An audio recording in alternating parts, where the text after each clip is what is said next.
If you spin a physical motor with your hand, it generates electricity. If you apply electricity to the motor, it spins physically. This is the law of reversibility. Neville Goddard, originally a dancer and a mystic, realized that the machinery of reality works exactly the same way. We are taught that the physical event creates the feeling, that getting money makes you feel secure, that receiving love makes you feel worthy, that achieving success makes you feel confident. Neville revealed that the engine is reversible. The feeling creates the physical event. If you generate the electricity of the feeling first, the wheels of reality must turn to match it. It is a mechanical impossibility for them to stay still. This is not philosophy. This is not inspiration. This is the engineering blueprint of existence itself, and you have been operating the machine backwards your entire life.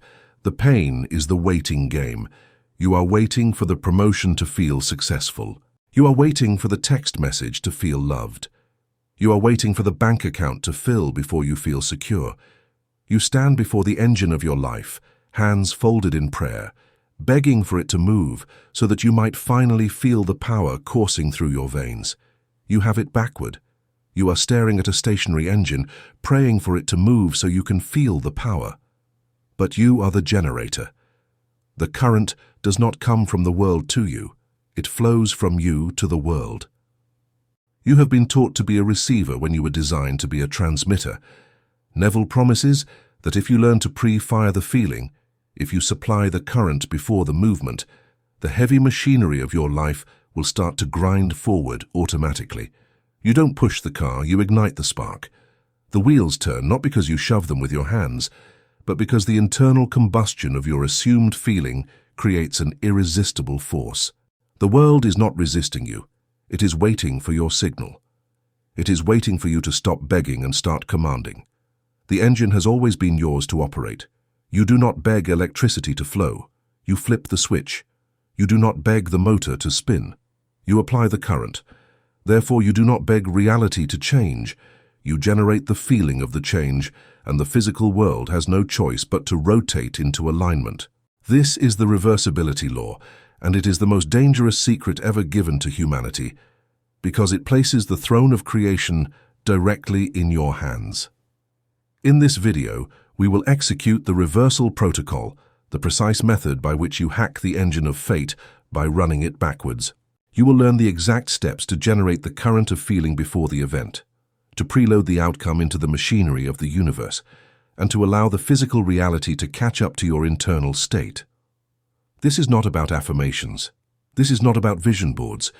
This is about the transformation of mental energy into kinetic reality, and it operates with the same cold precision as any law of physics. But there is a specific type of friction that burns out the motor. It happens when you try to physically force the wheels while simultaneously applying the mental current. I will warn you about double effort in Part 4, the fatal mistake that short-circuits the system and leaves you exhausted, confused, and convinced that the law does not work. Most people fail not because the law is broken, but because they are operating two opposing forces at the same time. They are pressing the accelerator and the brake simultaneously, wondering why the car does not move. If you are ready to stop waiting and start generating, if you are ready to reverse the flow of causation and become the first cause in your own life, then comment below, "I am the generator." Declare it. Speak it into the algorithm. Let the universe register your frequency. Subscribe to this channel because every video on sacred logic is a blueprint, a schematic, a technical manual for the operation of the reality engine. You are not here to be inspired. You are here to be trained. Now let us begin the reversal. Neville Goddard discovered what he called the transformation of energy, and he stated it with the precision of a physicist. If a physical fact can produce a psychological state can produce a physical fact. This is not poetry. This is thermodynamics applied to consciousness. Heat turns into motion. Motion turns into heat. The relationship is reversible. Cause and effect are not a straight line. They are a loop. You can enter the loop at any point. The masses wait for the effect. The master creates the cause. Consider the established order of reality as you have been taught it. First, the event occurs. Then, the feeling follows. You receive the paycheck, and then you feel abundant. You meet the person, and then you feel loved. You achieve the goal, and then you feel victorious. This is the forward direction of the engine. Effect produces feeling. But Neville asks, if the engine can run forward, why can it not run backward? If the physical can create the psychological, then the psychological can create the physical. The gears are the same. The mechanism is identical. Only the direction of the current changes. This is the law of reversibility, and it is older than Neville, older than the mystics, older than civilization itself. It is embedded in the structure of energy itself. Energy is never static. It is always in transformation. Potential energy becomes kinetic. Kinetic becomes potential. Chemical becomes electrical. Electrical becomes mechanical. The universe is a vast engine of transformation, and consciousness is simply another form of energy. The highest form, the most refined form, the form that commands all others. Therefore, when you generate a feeling, you are not generating nothing. You are generating a specific frequency of energy. That energy must go somewhere. It cannot simply vanish. The law of conservation of energy forbids it. Your feeling is a current, and that current must complete a circuit. It must flow out into the field of reality, and it must return to you as a physical equivalent. This is not magic. This is circuitry. You are not wishing upon a star. You are closing a switch. Neville understood that most people live as passive receivers. They wait for the world to deliver the event, and then they experience the feeling as a byproduct. They are at the mercy of circumstance. They are leaves in the wind. But the master reverses the flow. The master generates the feeling first, and the event is compelled to follow. The master does not wait for the motor to spin so that he can feel the electricity. The master generates the electricity, and the motor has no choice but to spin. This is the central revelation of the science of mind, though Neville articulated it with unmatched clarity. You are not a victim of reality. You are the engineer of reality. The control panel is inside you. The generator is your own consciousness. The feeling you assume is the current you apply, and the physical world is the motor that must obey. It has no will of its own. It has no agenda. It is a machine, and machines respond to energy. But here is the critical insight. The feeling must be authentic. It must be vivid. It must be sustained. You cannot apply a weak current and expect a powerful result. You cannot generate the feeling for 5 minutes and then spend the rest of the day in doubt and fear. That is like turning the generator on and off rapidly. The motor never gains momentum. The wheels never turn. You must apply the current consistently, persistently, until the system reaches critical mass. Neville called this living in the end. You do not live in the wish. You do not live in the hope. You do not live in the desire. You live in the assumption that the desire is already fulfilled. You live in the feeling of the accomplished fact. You walk through your day as though the event has already occurred, and you are simply waiting for the physical world to catch up to your internal state. This is not delusion. This is engineering. Consider the actor who must cry on stage. He does not wait for sadness to strike him randomly.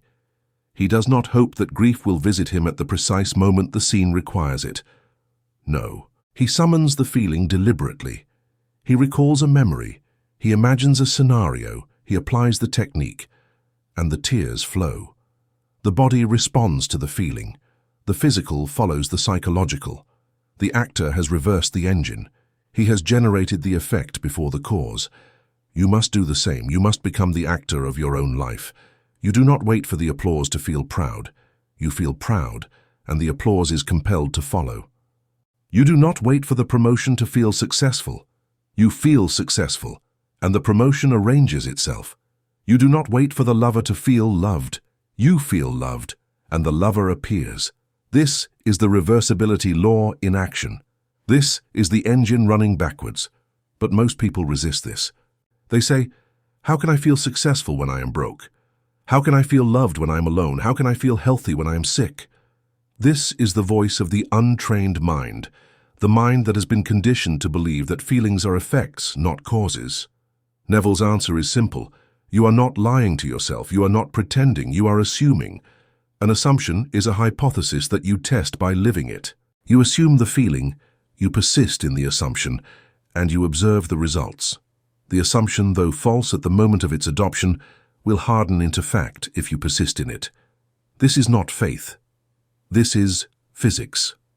The repeated application of energy creates a pattern. The pattern becomes a mold.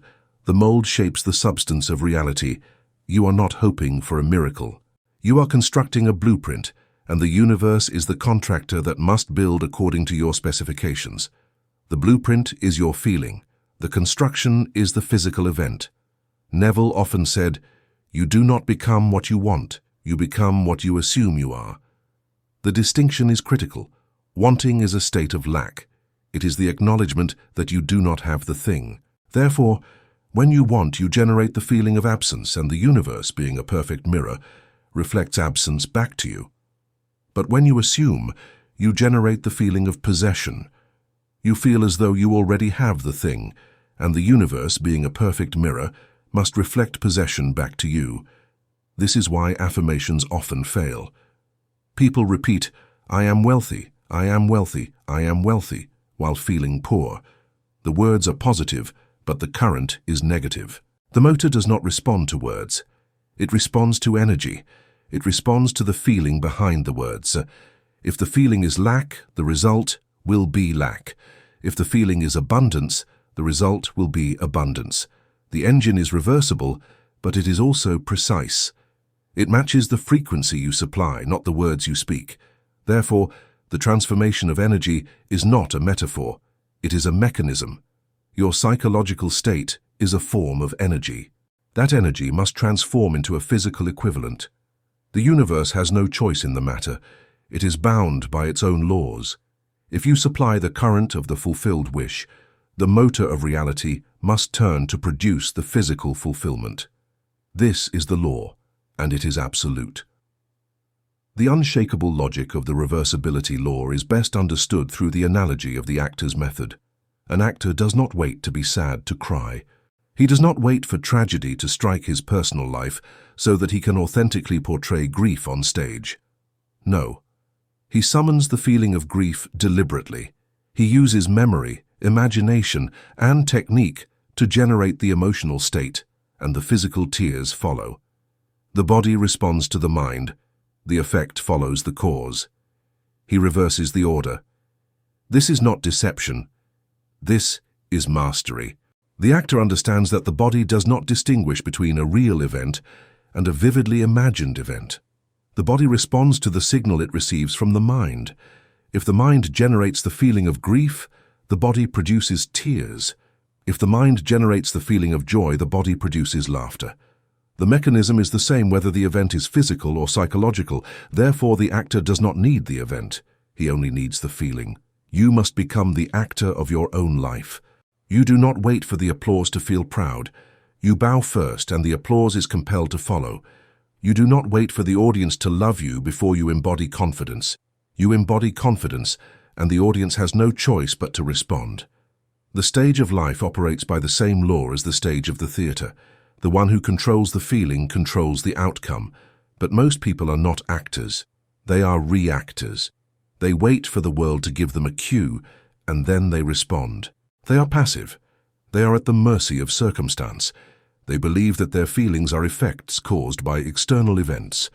Neville teaches that this is the great inversion, the original lie, the fundamental error of human consciousness. Your feelings are not effects, they are causes. You are not a thermometer passively registering the temperature of your environment. You are a thermostat, actively setting the temperature. Consider the logic carefully. If a physical event can produce a psychological state, if receiving money can make you feel secure, then the reverse must also be true. If the relationship were one way, if causation only flowed from the physical to the psychological, then the universe would be a closed system, a deterministic machine in which you are merely a cog. But the universe is not closed. It is open. It is responsive. It is a feedback loop, and you are the one holding the controls. The actor proves this every night on stage. He generates the feeling and the body responds. The tears are real. The laughter is real. The trembling is real. The physical manifestation follows the psychological cause. Therefore, if the body can respond to an imagined event, why can the world not respond to an imagined event? The principle is identical. The scale is different, but the law is the same. Consciousness is the cause. Reality is the effect. Neville often used the example of the scientist in the laboratory.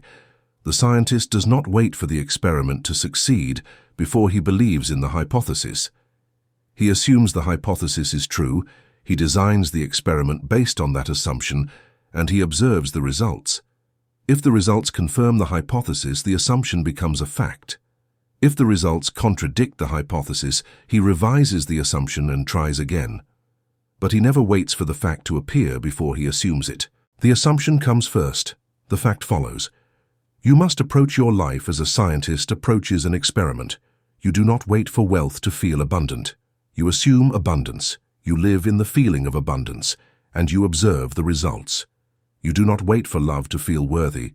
You assume worthiness, you live in the feeling of worthiness, and you observe the results. The assumption is the hypothesis. The feeling is the experiment. The physical manifestation is the confirmation. But here is the critical distinction. The actor does not try to cry. He does not strain. He does not force. He simply assumes the state, and the tears flow naturally. The moment he tries to force the tears, they stop. The moment he becomes self-conscious, the spell is broken. The same is true for you. You do not try to manifest. You do not strain. You do not force. You simply assume the state, and the manifestation flows naturally. The moment you try to force the result, you create resistance. The moment you become anxious, the spell is broken. This is why Neville constantly emphasized the word assume. An assumption is effortless. It is a state you occupy, not a task you perform. You do not do an assumption. You are an assumption. You do not work at it. You rest in it. The actor does not work at being sad. He simply is sad, and the body responds. You do not work at being wealthy. You simply are wealthy in your imagination, and the world responds. The logic is unshakable because it is based on the fundamental structure of energy. Energy flows from higher potential to lower potential. Consciousness is the highest potential. It is the first cause. Physical reality is the lower potential. It is the effect. Therefore, energy flows from consciousness to reality, not the other way around. You are not a victim of circumstances. You are the creator of circumstances. The actor does not wait for the script to change. He changes his performance and the script rewrites itself. This is the great secret that Neville spent his life teaching. You are not in the audience, watching the play of your life unfold. You are on the stage, performing the role. And the role you perform determines the script that unfolds. If you perform the role of the victim, the script will be a tragedy. If you perform the role of the victor, the script will be a triumph. The stage does not care. The universe does not judge. It simply reflects the performance you give. Therefore, the unshakable logic is this. If the physical can produce the psychological, then the psychological can produce the physical. If the effect can create the cause, then the cause can create the effect. The engine is reversible. The loop is complete. You can enter at any point. The masses enter through the physical door, waiting for events to change their feelings. The master enters through the psychological door, changing his feelings to command the events. Neville was not a philosopher. He was an engineer. He did not theorize about the nature of reality. He gave you the operating manual. He showed you the switches, the levers, the circuits. He told you exactly how to reverse the engine, how to generate the current, how to make the motor spin in the direction you choose. The only question is, will you apply the technique or will you continue to wait for the world to move you? The actor does not wait for inspiration. He summons it. You must do the same. The required state is what Neville called the assumption. An assumption, though false at the moment of its adoption if persisted in, will harden into fact. You are not faking it. You are not lying to yourself. You are not engaging in wishful thinking or self-deception. You are preloading the outcome into the machinery of consciousness, and that machinery, being the first cause of all physical events, must produce the corresponding effect. The assumption is the mold. Reality is the substance that pours into the mold and takes its shape. Consider the nature of an assumption. In logic, an assumption is a proposition that you accept as true for the sake of argument, even if you do not yet have proof. In mathematics, an assumption is a starting point, a given, a premise upon which you build the entire proof. In science, an assumption is a hypothesis that you test by observation. In all cases, the assumption comes first. The proof comes second. The assumption is the cause. The proof is the effect. Neville understood that life operates by the same principle. You do not wait for proof before you assume. You assume first, and the proof follows. You do not wait for wealth before you assume you are wealthy.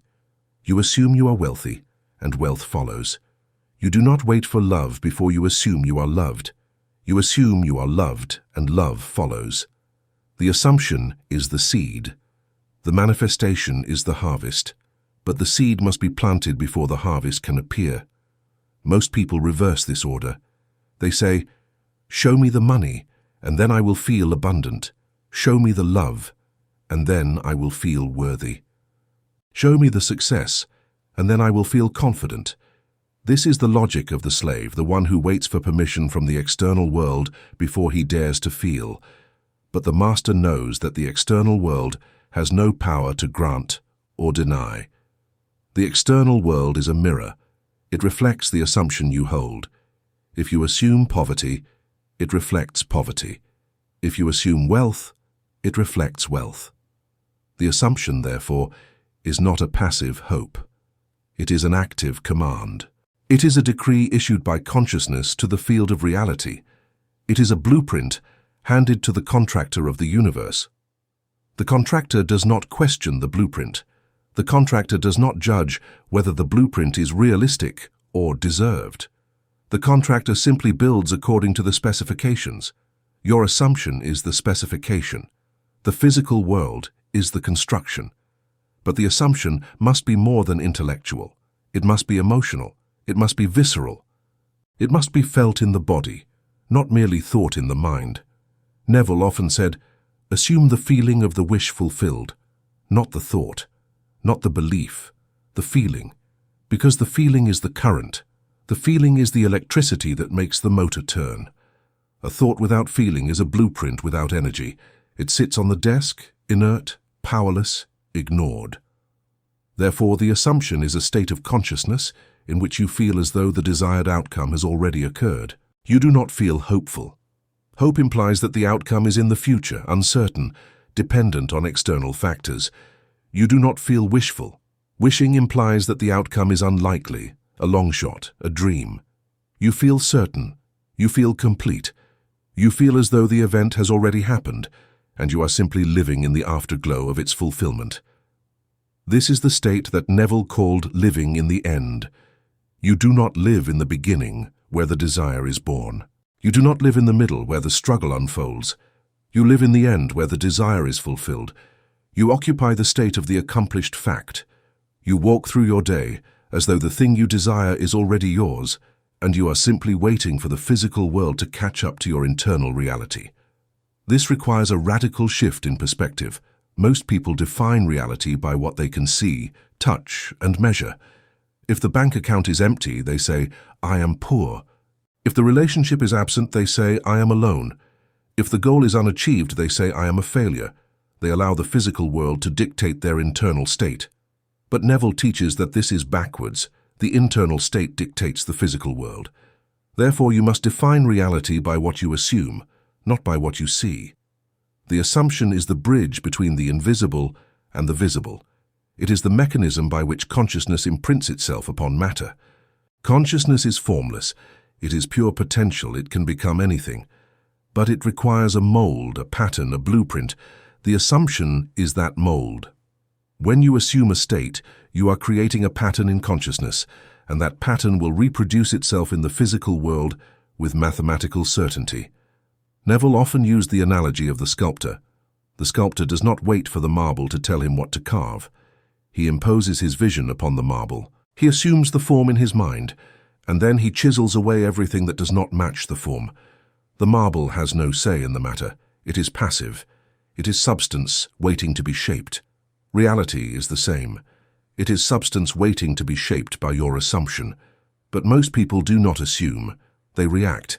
They allow the current state of affairs to determine their feeling, and then they wonder why the current state of affairs never changes. This is the great trap, the vicious cycle, the feedback loop of limitation. You see lack, you feel lack, you assume lack, and the universe reflects lack back to you. The cycle perpetuates itself endlessly until you break it by reversing the flow.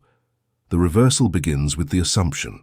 You must assume the state you desire regardless of what the physical world currently shows you. This is not denial. This is not ignoring reality. This is understanding that the physical world is not the final reality. It is the effect, not the cause. The cause is your assumption. Therefore, if you change the cause, the effect must change. The law is absolute. Neville gave a simple test to determine whether you have truly assumed the state. He said, if you were the person you want to be, how would you feel right now? Not how would you think, not what would you do. How would you feel? That feeling is the assumption. If you can generate that feeling and sustain it, the assumption is active. If you cannot generate that feeling, the assumption is not yet formed. You are still living in the old state, the state of lack, and the universe has no choice but to reflect that state back to you. Therefore, the assumption is not a technique you perform once and forget. It is a state you occupy continuously. It is the lens through which you view the world. It is the filter through which you interpret events. It is the frequency you broadcast, and the universe is the receiver that must match your frequency. You do not assume for 5 minutes and then return to doubt. You assume persistently, consistently, until the assumption becomes your natural state, your default setting, your identity. This is what Neville meant when he said, you do not become what you want. You become what you assume you are. The assumption is not about getting something. It is about being someone. It is about occupying a state of consciousness so completely that the physical world has no choice but to conform to that state. You are not trying to attract wealth. You are assuming you are wealthy. You are not trying to attract love. You are assuming you are loved. The distinction is everything. The assumption, therefore, is the foundation of the reversibility law. It is the mental current that makes the physical motor turn. It is the seed that produces the harvest. It is the blueprint that determines the construction. Without the assumption, you are simply wishing, hoping, waiting. With the assumption, you are commanding, decreeing, creating. The choice is yours. The machinery is neutral. It will build whatever blueprint you provide. Neville spent his entire life teaching this one principle in 1,000 different ways. He told stories, he gave lectures, he wrote books. But the message was always the same. Assume the feeling of the wish fulfilled, and the wish must be fulfilled. The law is mechanical. The law is absolute. The law is reversible. You are not a victim of circumstances. You are the engineer of circumstances.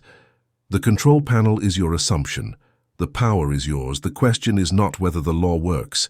The question is whether you will apply it. Will you assume the state you desire, or will you continue to assume the state you fear? Will you occupy the feeling of fulfillment, or will you remain in the feeling of lack? The engine is waiting. The current is in your hands. The reversal begins now. The execution of the kinetic protocol is not a ritual. It is not a ceremony. It is a precise mechanical procedure for reversing the engine of reality. You are not praying. You are not begging. You are not hoping. You are applying energy to a system, and the system must respond. The protocol consists of 3 steps, and each step must be executed with the precision of an engineer operating a nuclear reactor. There is no room for sloppiness. There is no room for half measures. You either complete the circuit or you do not. Step 1, the result identification. What is the physical motion you want? Is it signing a contract? Is it walking through the door of a new home? Is it holding the hand of a lover?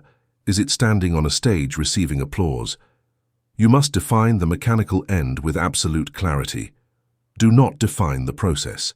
Do not define the journey. Define the destination. The engine does not care how it gets there. The engine only cares where there is. You are programming the GPS of reality. You must enter the exact coordinates. Most people fail at this step because they define the desire in vague, abstract terms. They say, "I want to be happy," but happiness is not a physical motion. It is a feeling.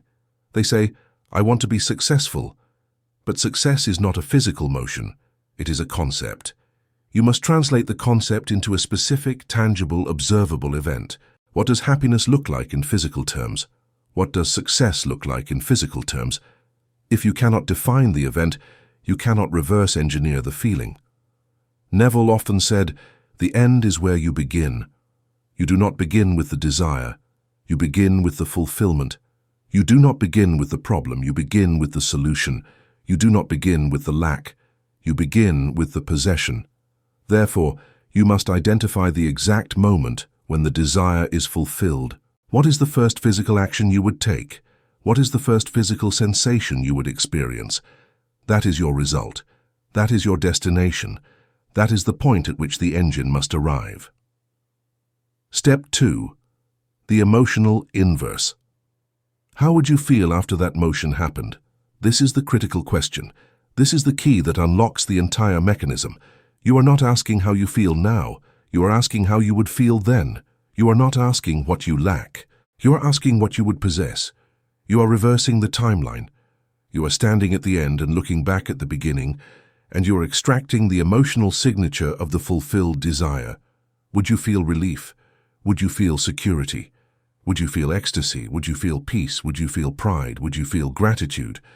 The specific emotion does not matter as long as it is the emotion of the accomplished fact. This is the electricity.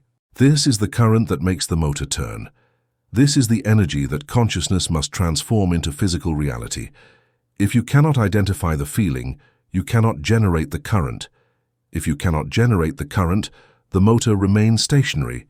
Most people confuse the feeling of the desire with the feeling of the fulfillment. They feel longing. They feel desperation. They feel anxiety. These are the feelings of lack, not the feelings of possession. Longing is the acknowledgement that you do not have the thing. Desperation is the fear that you will never have the thing. Anxiety is the uncertainty about whether the thing will come. These feelings generate the current of absence, and the universe, being a perfect mirror, reflects absence back to you. Therefore, you must bypass the feelings of the journey and go directly to the feelings of the destination. You must feel as though the event has already occurred. You must feel as though the contract is already signed, the home is already purchased, the lover is already beside you, the applause is already ringing in your ears. This is not pretending. This is not lying. This is assuming. This is occupying the end state so completely that the beginning state dissolves. Step 3. The current application. Close your eyes. Do not visualize the scene as a movie. Do not watch yourself from a distance as though you are an observer. This is a common mistake, and it is fatal. When you watch yourself in the scene, you are reinforcing the separation between you and the desire. You are saying, "That is not me. That is someone else. That is a future version of me." But the future version is not you. The present version is you. Therefore, you must be in the scene, not watching the scene. Feel the sensation of the result. Feel it in your body. If you are signing the contract, feel the pen in your hand. Feel the weight of the pen. Feel the texture of the paper. Feel the satisfaction in your chest as you write your name. If you are walking through the door of a new home, feel the doorknob in your hand. Feel the coolness of the metal. Feel the threshold beneath your feet.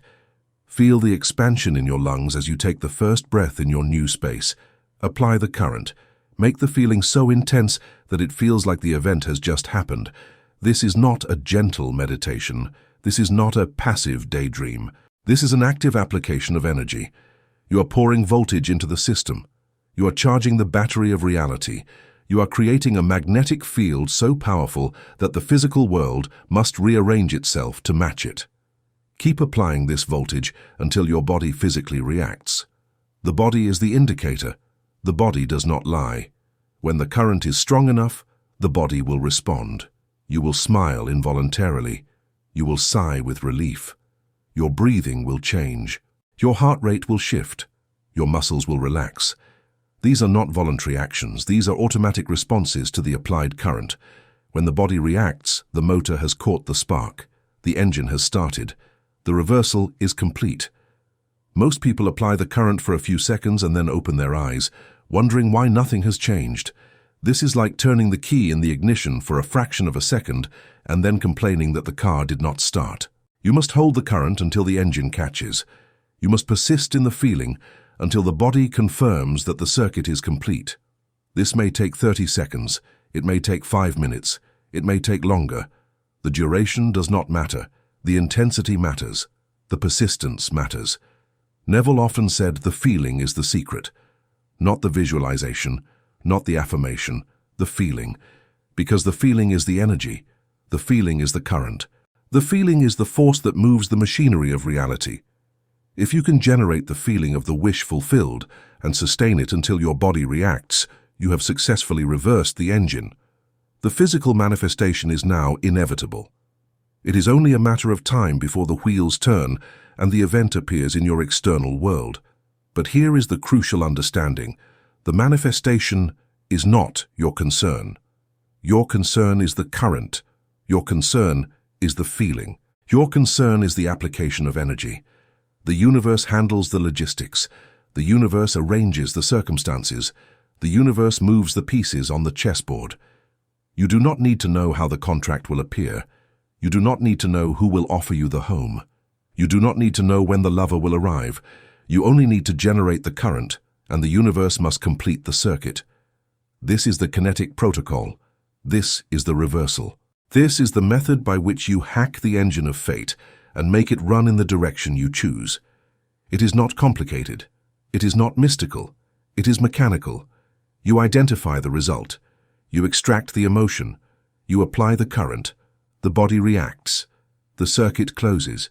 The manifestation follows. This is the law, and it is absolute. The post technique is equally important.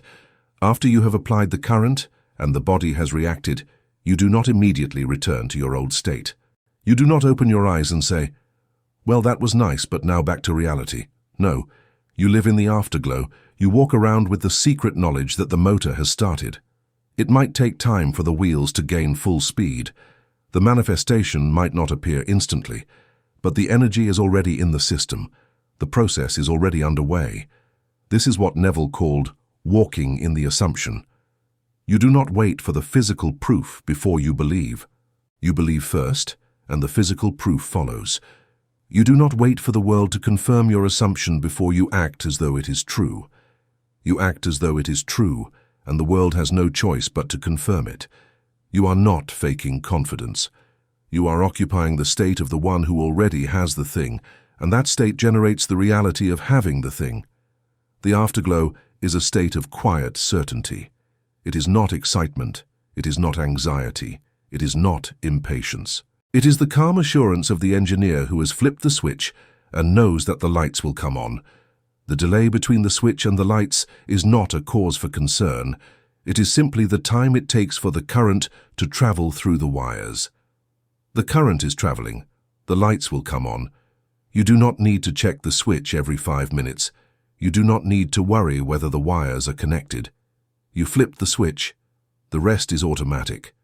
Therefore, the kinetic protocol is complete when you have generated the feeling, sustained it until the body reacts, and then carried that feeling into your daily life as a quiet, unshakable assumption. You are not trying to manifest. You are not hoping to manifest. You are living as though the manifestation has already occurred, and you are simply waiting for the physical world to catch up. This is the reversal. This is the mastery. This is the operation of the reality engine. The fatal mistakes are not failures of effort. They are failures of understanding. Most people who attempt the reversibility law apply tremendous effort, tremendous discipline, tremendous focus. They generate the feeling. They sustain the assumption. They do everything correctly. And then they sabotage the entire process with a single error: double effort. Double effort is the attempt to force the physical result while simultaneously applying the mental current. It is pressing the accelerator and the brake at the same time. It is turning the generator on while jamming a wrench into the gears of the motor. Mistake number 1. meddling with the wheels. After you apply the feeling, you start trying to force the physical result with anxiety. You send emails out of desperation. You check your phone every minute. You refresh your bank account obsessively. You stalk the social media profile of the person you desire. You monitor every tiny fluctuation in your external circumstances, searching for proof that the law is working. This is meddling, and it is the most common way to short-circuit the system. Neville said, "You do not help the seed to grow by digging it up." The seed is the assumption, the soil is consciousness, the growth is the manifestation. When you plant a seed in the ground, you do not return every hour to check whether it has sprouted. You do not dig it up to see if the roots are forming. You do not water it obsessively, drown it, and then complain that it did not grow. You plant the seed, you water it once, and then you leave it alone. You trust the process, you trust the law. But most people cannot leave it alone. They are addicted to control. They are addicted to monitoring. They are addicted to the illusion that their physical actions are what create the result. Therefore, after they generate the feeling, they immediately leap into frantic physical action. They make phone calls, they send resumes, they join dating apps, they hustle, grind, and force. They believe that the feeling is not enough, that they must also do something to make it happen. This is the great misunderstanding. The feeling is the doing. The assumption is the action. The current you apply is the force that moves the world. Your physical actions are not the cause of the result. They are the effect of the result. When the assumption is strong enough, the correct physical actions will occur naturally, effortlessly, spontaneously. You will be guided to send the right email at the right time. You will be inspired to make the right phone call. You will find yourself in the right place at the right moment. But these actions are not forced. They are attracted.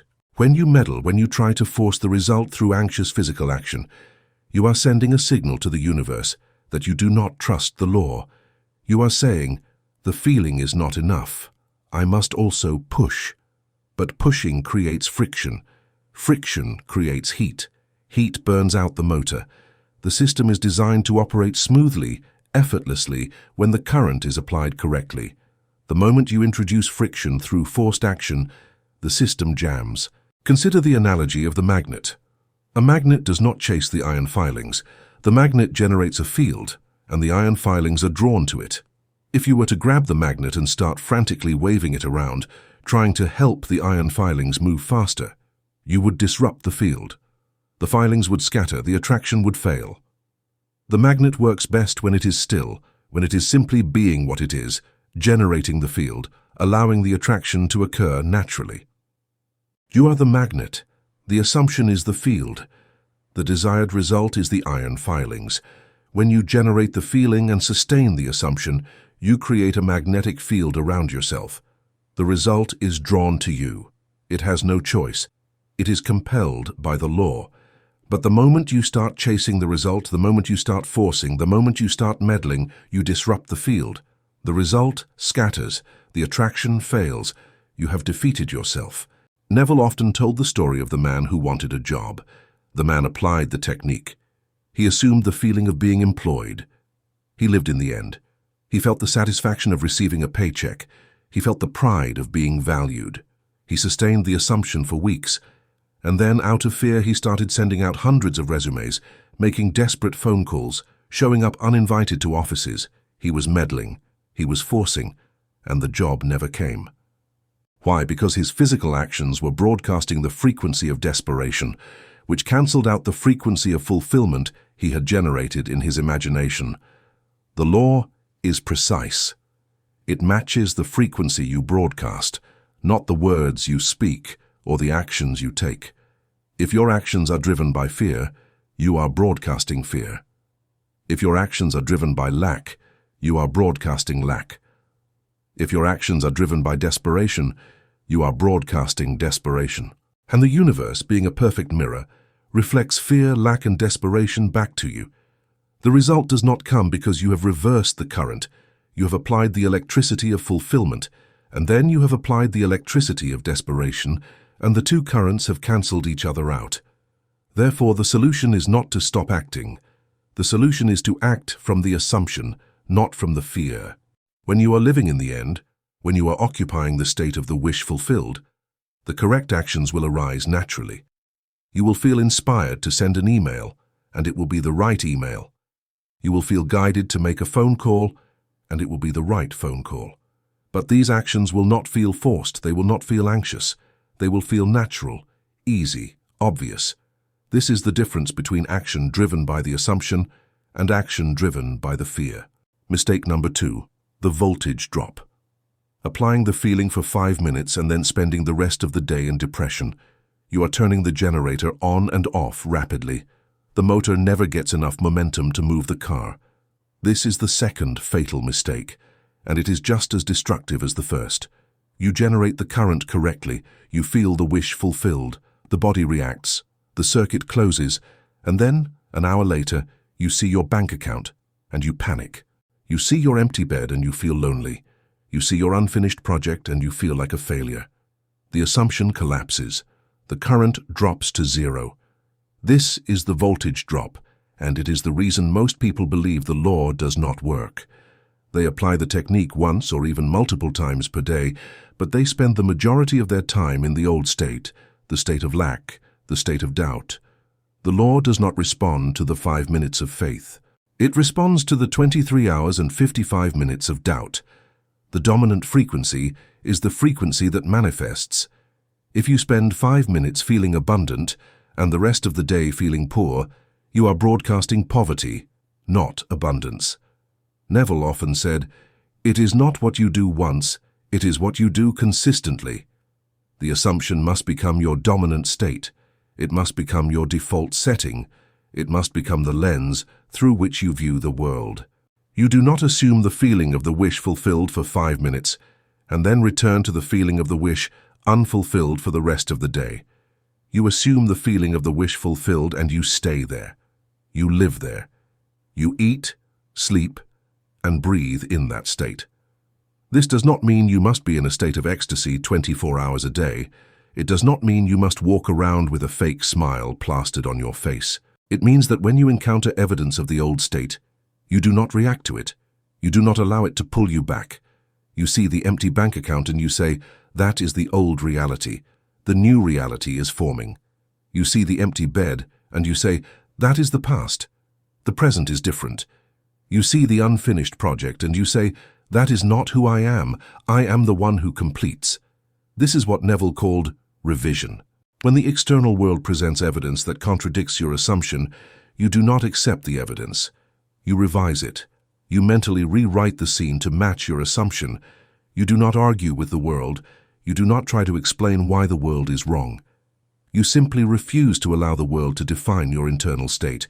You are the thermostat, not the thermometer. You set the temperature. The world adjusts. The voltage drop occurs when you allow the world to set your temperature. You allow the empty bank account to make you feel poor. You allow the empty bed to make you feel lonely. You allow the unfinished project to make you feel like a failure. You have handed the controls to the external world, and the external world has no interest in your fulfillment.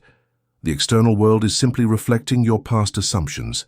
It is showing you the result of yesterday's current. If you react to it, you are simply generating more of the same. Therefore, the solution is to maintain the current. Do not allow the voltage to drop. Do not allow the assumption to collapse. When you encounter evidence of the old state, do not engage with it emotionally. Observe it, acknowledge it, and then return to the assumption, return to the feeling, return to the end. You are not ignoring reality. You are choosing which reality to energize. The old reality is starving for your attention. The new reality is waiting for your energy. Where you place your attention, there your energy flows. Where your energy flows, there your reality forms. Neville often used the analogy of the radio. If you are tuned to a station playing sad music, you do not hear happy music. The happy music is broadcasting on a different frequency. If you want to hear happy music, you must change the dial. You must tune to a different station. The sad music does not stop broadcasting. It is still there, but you are no longer listening to it. You have chosen a different frequency. Your assumption is the dial. Your feeling is the frequency. The world is the broadcast. If you are tuned to the frequency of lack, you will experience lack.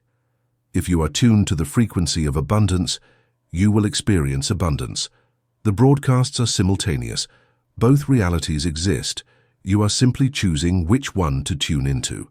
The voltage drop occurs when you keep switching back and forth between stations. You tune to abundance for 5 minutes, and then you tune back to lack for the rest of the day. The motor never gains momentum because the current keeps reversing. Therefore, the master's command is this: choose the frequency and stay there. Do not waver. Do not doubt.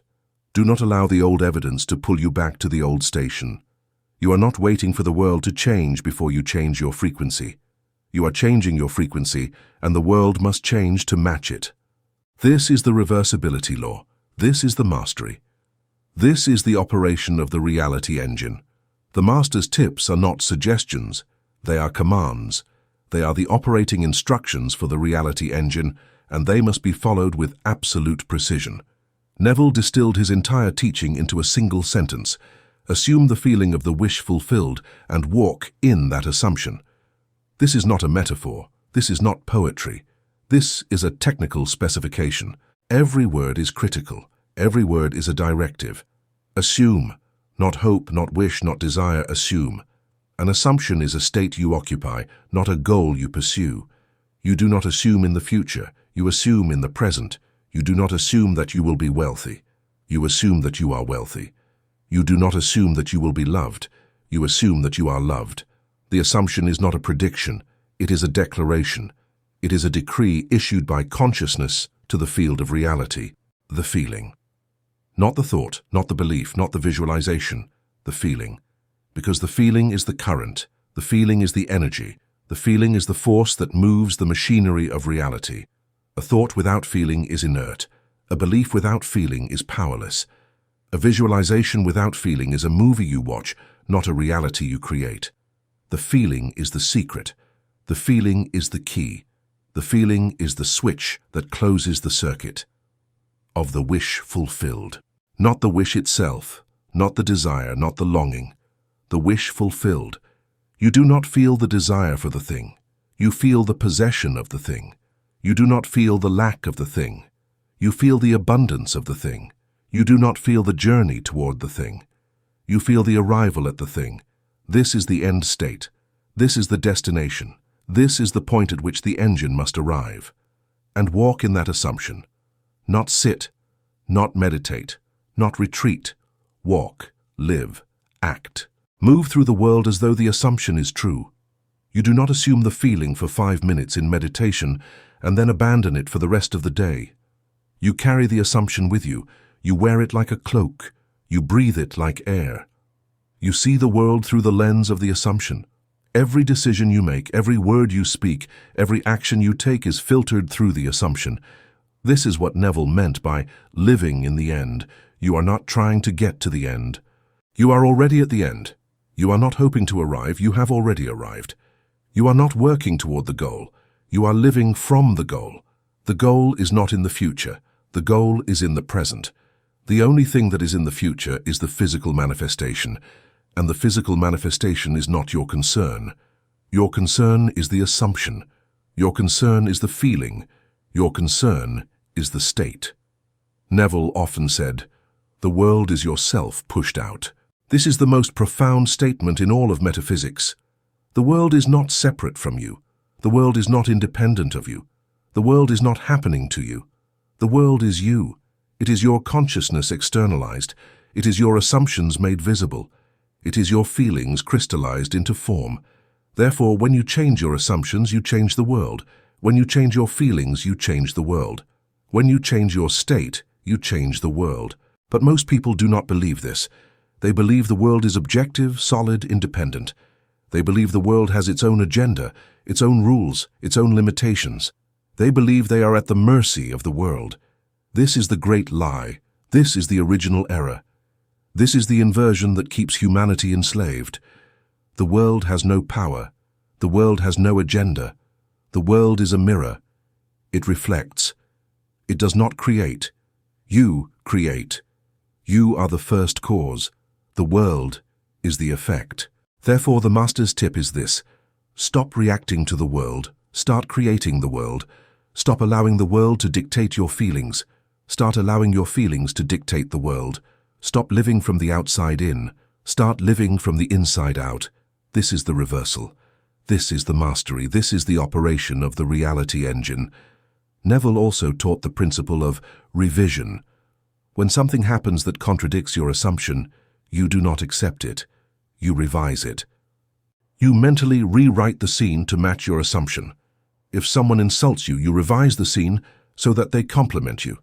If you receive bad news, you revise the scene so that you receive good news. If you fail, you revise the scene so that you succeed. You are not denying what happened. You are refusing to energize what happened. You are choosing to energize a different version of what happened.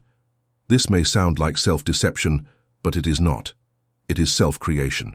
The past is not fixed. The past is simply a memory, and memory is flexible. The past you remember is the past you energize.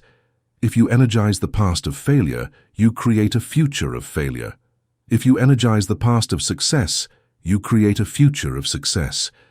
Therefore, you revise the past to align with the future you desire. You rewrite history to create destiny. Neville often said, "The past does not cause the present causes the past." This is a radical statement, but it is true. Your current state of consciousness determines which memories you recall, which events you emphasize, which interpretations you accept. Two people can experience the same event and remember it completely differently, because their current state colors their perception of the past. Therefore, when you change your state, you change your past. When you revise your past, you change your future. The Master's final tip is persistence. Neville said, "Persistence is the key. You do not assume the feeling once and then give up. You do not assume the feeling for a week and then abandon it. You assume the feeling and you persist in it until the physical manifestation appears. You do not waver. You do not doubt. You do not allow the external evidence to shake you. You are the rock. You are the anchor. You are the constant in a sea of variables." Most people give up too soon. They apply the technique for a few days, see no immediate result, and conclude that the law does not work. But the law is always working. The law never stops working. The delay between the assumption and the manifestation is not evidence that the law is broken. It is simply the time it takes for the current to travel through the system. The seed does not sprout the moment you plant it. The seed sprouts when the conditions are right. Your job is not to control the timing. Your job is to maintain the assumption. Neville often said, "The time it takes for your assumption to become a fact, your assumption, though false, if persisted in, will harden into fact." This is the law. This is the promise. This is the guarantee. If you assume the feeling of the wish fulfilled, and you persist in that assumption, the wish must be fulfilled. The law is mechanical. The law is absolute. The law is reversible. You are not hoping for a miracle. You are executing a protocol. You are operating a machine. You are engineering reality. Therefore, the Master's tips are simple. Assume the feeling of the wish fulfilled. Walk in that assumption. Revise the past to align with the future. Persist until the manifestation appears. Do not waver, do not doubt, do not meddle. Do not allow the voltage to drop. You are the engineer. You are the operator. You are the first cause. The world is the effect. The control panel is your consciousness. The power is yours. The connection to thermodynamics is not metaphorical. It is literal. The reversibility law is not a spiritual principle that operates outside the laws of physics. It is a spiritual principle that operates within the laws of physics, at the highest level of causation. Neville Goddard, though he spoke in the language of mysticism, was describing a mechanism that is perfectly consistent with the first law of thermodynamics. Energy cannot be created or destroyed, only transformed. Your mental energy, your feeling, your assumption, your state of consciousness, does not vanish into the void. It must transform into kinetic energy, into events, into physical manifestation. Consider the first law carefully. Energy is conserved. It changes form, but it does not disappear. Heat becomes motion. Motion becomes electricity. Electricity becomes light. chemical energy becomes mechanical energy. The universe is a vast engine of transformation, and consciousness is simply another form of energy. The highest form, the most refined form, the form that commands all others. When you generate a feeling, you are generating energy.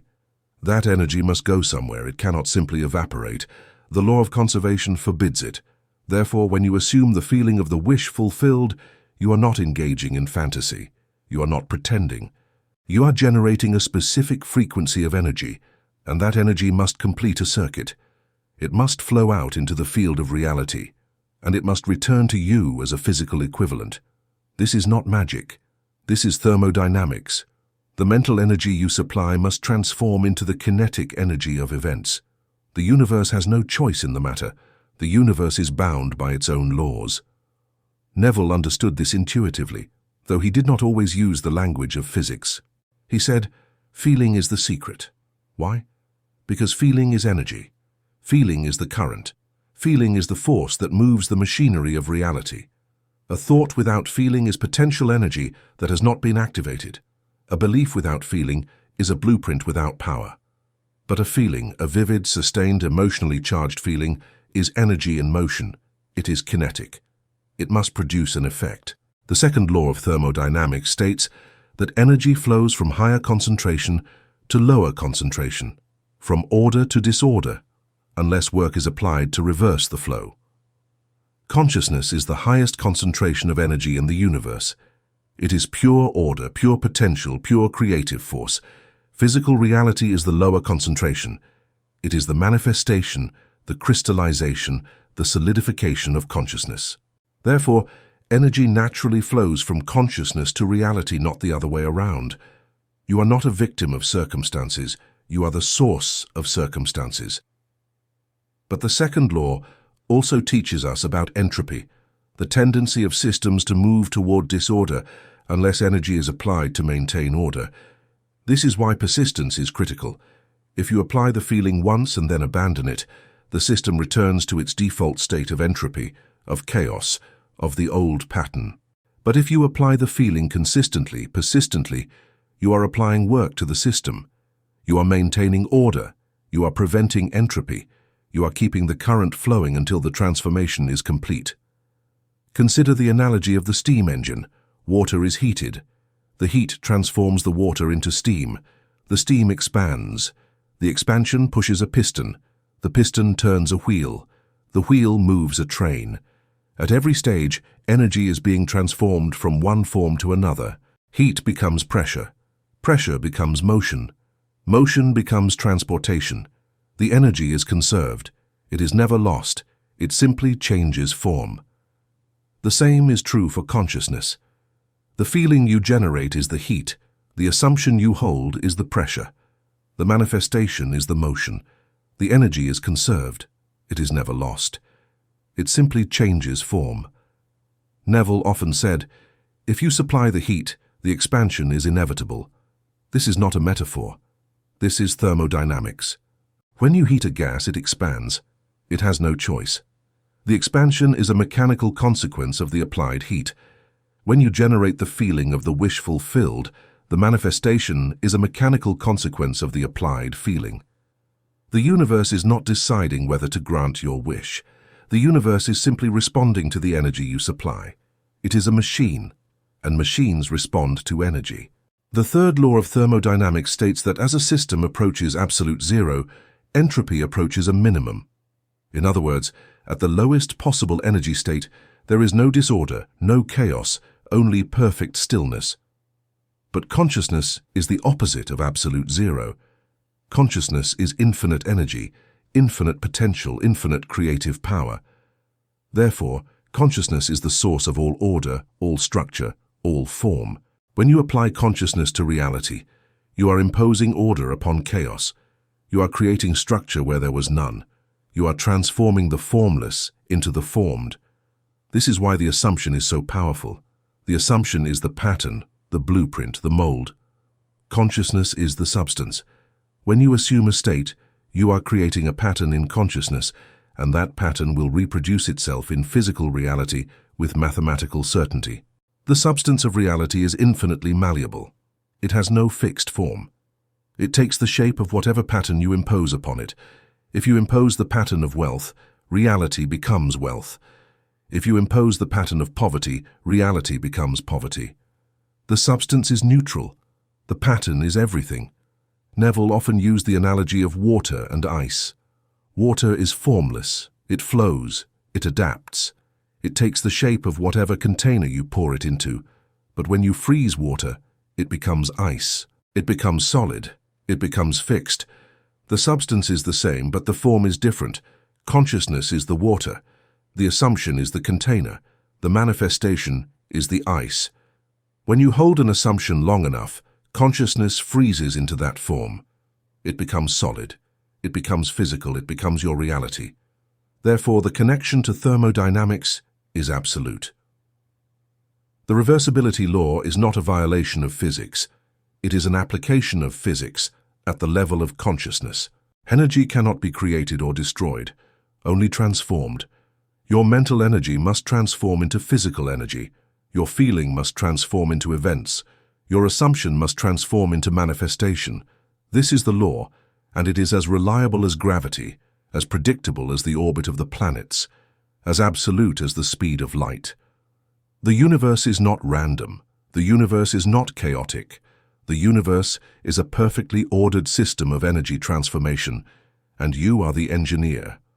You are the one who supplies the heat. You are the one who applies the pressure. You are the one who determines the form. The machinery is neutral. It will build whatever you design. It will produce whatever you command. It will manifest whatever you assume. The power is yours. The law is absolute. The reversal is inevitable. The anecdote that Neville often shared is the story of a woman who wanted to travel to Paris but had no money. She was not wealthy. She had no prospects of wealth. She had no connections, no opportunities, no logical path to Paris. By all external measures, the trip was impossible. But she understood the reversibility law. She understood that the physical event does not create the feeling. The feeling creates the physical event. Therefore, instead of looking for a job, instead of saving money, instead of forcing the wheels, she applied the reversibility law. She generated the current. She reversed the engine. Every night before she fell asleep, she applied the technique. She did not visualize herself booking a flight. She did not imagine herself earning money. She did not focus on the process. She focused on the result. She imagined herself in Paris. She felt the Parisian sheets beneath her body. She smelled the Parisian air. She heard the sounds of the Parisian streets. She tasted the Parisian bread. She made the experience so vivid, so real, so tangible, that her body responded. She felt the relief of having arrived. She felt the joy of being there. She felt the satisfaction of the fulfilled desire. She did not do this once.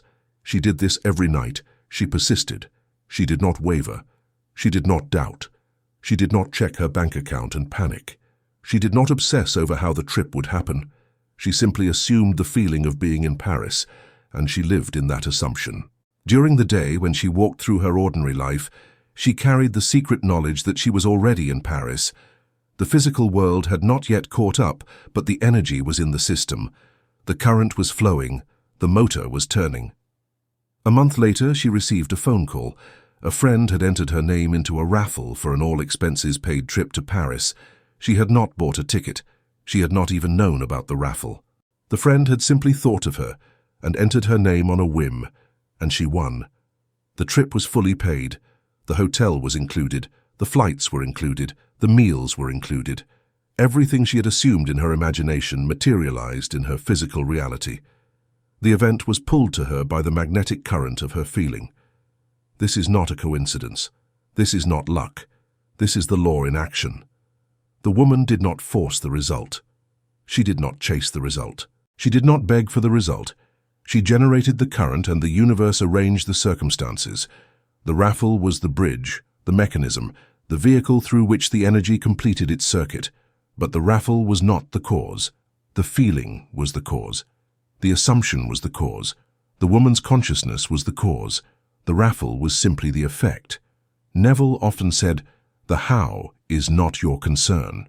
The how is the universe's concern." Your job is to supply the feeling. The universe's job is to arrange the circumstances. You do not need to know how the money will come. You do not need to know who will offer you the opportunity. You do not need to know when the door will open. You only need to assume the feeling of the wish fulfilled, and the universe will move heaven and earth to match your assumption. This story illustrates the critical principle. The event was impossible by all logical, rational, external measures. There was no path. There was no plan. There was no strategy. But the law does not require a path. The law creates the path. The law does not require logic. The law transcends logic. The law does not require external resources. The law generates external resources. The woman had nothing but her assumption, and her assumption was enough. Most people, when they hear this story, say, "But what if I don't win a raffle? What if nobody enters my name?" This is the voice of the one who does not understand the law. The raffle was not the only possible bridge. The raffle was the bridge that the universe chose based on the woman's specific circumstances, her specific relationships, her specific environment. If the raffle had not existed, the universe would have created a different bridge. A job offer, an inheritance, a gift, a scholarship. The form does not matter. The law finds a way. Neville often said, "The bridge of incidents is not your concern." The bridge of incidents is the series of events that connect your assumption to your manifestation. You do not need to build the bridge. You do not need to design the bridge. You do not need to know what the bridge looks like. You only need to assume the end, and the bridge will appear. The universe is infinitely creative. The universe has infinite resources. The universe will always find a way to match your assumption as long as you persist in the assumption. This is why forcing the result is so destructive. When you try to force the result, you are saying, "I know the bridge. The bridge is this job. The bridge is this person. The bridge is this opportunity." But you do not know the bridge. You cannot know the bridge. The bridge is not visible from your current vantage point. The bridge is being constructed in the invisible realm, in the field of infinite possibility, and it will materialize in the physical realm when the time is right. Your job is not to build the bridge. Your job is to hold the assumption until the bridge appears. The woman in the story did not know about the raffle. She did not plan for the raffle. She did not even hope for the raffle. She simply assumed the feeling of being in Paris, and the raffle was the form through which the universe delivered the fulfillment. If she had tried to force the result, if she had obsessively applied for jobs, borrowed money, or begged friends, she would have introduced friction into the system. She would have disrupted the flow. She would have jammed the gears. But she did not force. She simply assumed, and the law did the rest. This is the validation. This is the proof. This is the demonstration that the reversibility law is not theory. It is not philosophy. It is not wishful thinking. It is a mechanical, predictable, reliable law of the universe. If you supply the heat, the expansion is inevitable. If you generate the feeling, the manifestation is inevitable. If you assume the end, the bridge will appear. The law is absolute. The law is reversible. The law is yours to operate. The synthesis of power is the recognition that reality is not a wall. Reality is not a fixed, solid, immovable object that you must push against with all your might. Reality is a fluid mechanism, a responsive system, a malleable substance that is waiting for your energy, waiting for your command, waiting for your assumption. You are not a prisoner of circumstances. You are the architect of circumstances. You are not at the mercy of the world. You are the master of the world. The control panel is inside you. The generator is your consciousness. The power is yours. Neville Goddard spent his entire life teaching this one truth. You are the operant power. You are the first cause. You are the one who determines what appears in your reality. The world is not happening to you. The world is happening through you. The world is you, externalized, made visible, crystallized into form. Therefore, when you change yourself, you change the world. When you change your assumption, you change your reality. When you change your feeling, you change your fate. This is not empowerment in the shallow motivational sense. This is not a pep talk. This is not encouragement. This is a statement of fact. This is the operating principle of the universe. You are not being told that you can change your life. You are being told that you are the only one who can change your life. No one else has the power. No one else has the authority. No one else has the access to the control panel. The throne of creation is inside you, and it has always been there. The reversibility law is the key to the throne. It is the mechanism by which you operate the machinery of reality. You do not wait for the world to move you. You move the world. You do not wait for events to change your feelings. You change your feelings, and events must follow. You do not wait for permission from the external world. You grant yourself permission by assuming the state you desire. This is the reversal. This is the mastery. This is the power. Most people live their entire lives without ever discovering this power. They are taught that power comes from external sources, from money, from status, from approval, from circumstances. They are taught to be victims, to be reactors, to be passive receivers of whatever the world decides to give them. They are taught that they are small, weak, helpless, at the mercy of forces beyond their control. But this is the great lie. This is the inversion that keeps humanity enslaved. The power is not external. The power is internal. The power is you. The message of empowerment is simple, direct and absolute. Stop waiting for the world to move you. You move the world. Stop waiting for the promotion to feel successful. Feel successful, and the promotion will arrange itself. Stop waiting for the text message to feel loved. Feel loved and the message will come. Stop waiting for the bank account to fill before you feel secure. Feel secure and the money will flow. Reverse the flow. Reverse the engine. Reverse the order of causation. You have been taught to believe that the physical event is the cause and the feeling is the effect. You have been taught that you must wait for the event to occur before you are allowed to feel the corresponding emotion. But this is backwards. This is the engine running in reverse. The feeling is the cause, the event is the effect. If you generate the feeling first, the event must follow. This is not hope. This is not faith. This is mechanics. This is physics. This is the law, Neville said. Assume the feeling of the wish fulfilled and walk in that assumption. This is the entire teaching. This is the complete protocol. This is the total instruction. You do not need anything else. You do not need more techniques. You do not need more information. You do not need more validation. You need to assume the feeling of the wish fulfilled, and you need to persist in that assumption until the physical world catches up. That is all. That is everything. But most people resist this. They say, how can I feel successful when I am broke? How can I feel loved when I am alone? How can I feel healthy when I am sick?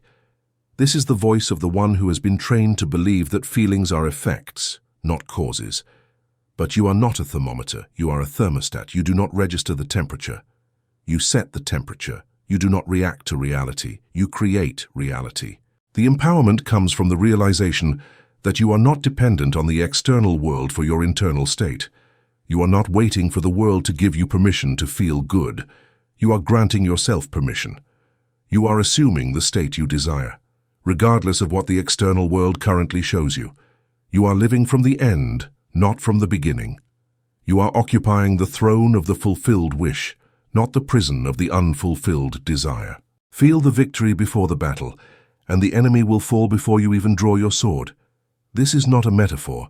This is a tactical instruction. When you assume the feeling of victory, you are generating a magnetic field so powerful that the battle arranges itself in your favor. The obstacles remove themselves. The allies appear. The resources materialize. The path clears. You are not fighting. You are commanding. You are not struggling. You are decreeing. You are not hoping. You are knowing. Neville often said, "The world is yourself pushed out." This means that every person, every event, every circumstance in your life is a reflection of your own consciousness. If you see enemies, it is because you are assuming enmity. If you see obstacles, it is because you are assuming limitation. If you see lack, it is because you are assuming poverty. But if you assume love, you will see love. If you assume abundance, you will see abundance. If you assume victory, you will see victory. The world has no choice but to conform to your assumption. The challenge is this: for the next 24 hours, reverse every reaction. This is the reverse day, and it is the ultimate test of your mastery. When something happens that would normally make you feel bad, do not feel bad. Assume it is a mistake. Assume it is a misunderstanding. Assume it is the old reality, the echo of a past assumption, and it has no power over you. Force the engine to turn your way. Do not allow the external world to dictate your internal state. You are the thermostat. You set the temperature. If you receive bad news, do not react with fear. React with calm. Assume the news is incorrect. Assume the situation is already resolved. Assume you are living in a reality where the problem does not exist. If someone insults you, do not react with anger. React with indifference. Assume they are speaking to someone else, some past version of you that no longer exists. If you see lack in your bank account, do not react with panic. React with certainty. Assume the money is already on its way, and what you see is simply a delay in the reflection. This is not denial. This is not ignoring reality. This is choosing which reality to energize. The old reality is starving for your attention. It is begging you to react, to engage, to feed it with your emotional energy. But you are not going to feed it. You are going to starve it. You are going to withdraw your energy from the old reality and invest it in the new reality. You are going to assume the feeling of the wish fulfilled, regardless of what the external world shows you. The reverse day is a training exercise. It is a way to build the muscle of assumption. It is a way to practice living from the end instead of living from the beginning.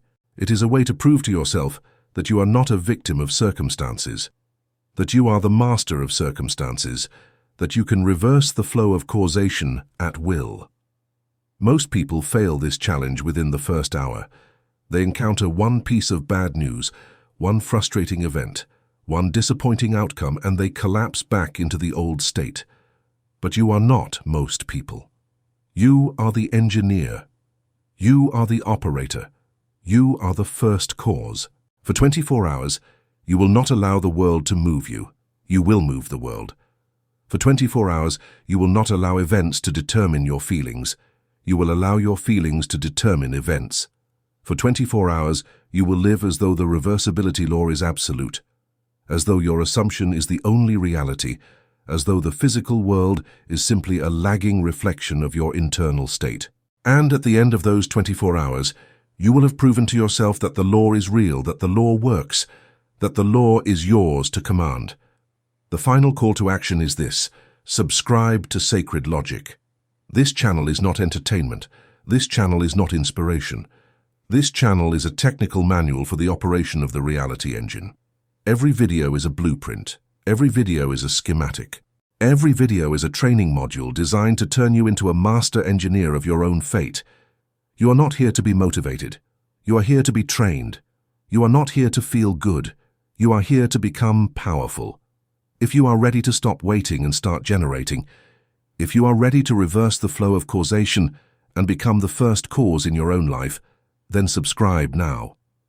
Join the ranks of those who understand that reality is not a wall, but a fluid mechanism. Join the ranks of those who understand that the control panel is inside them. Join the ranks of those who understand that the power is theirs. The reversibility law is absolute. The engine is waiting. The current is in your hands. The reversal begins now.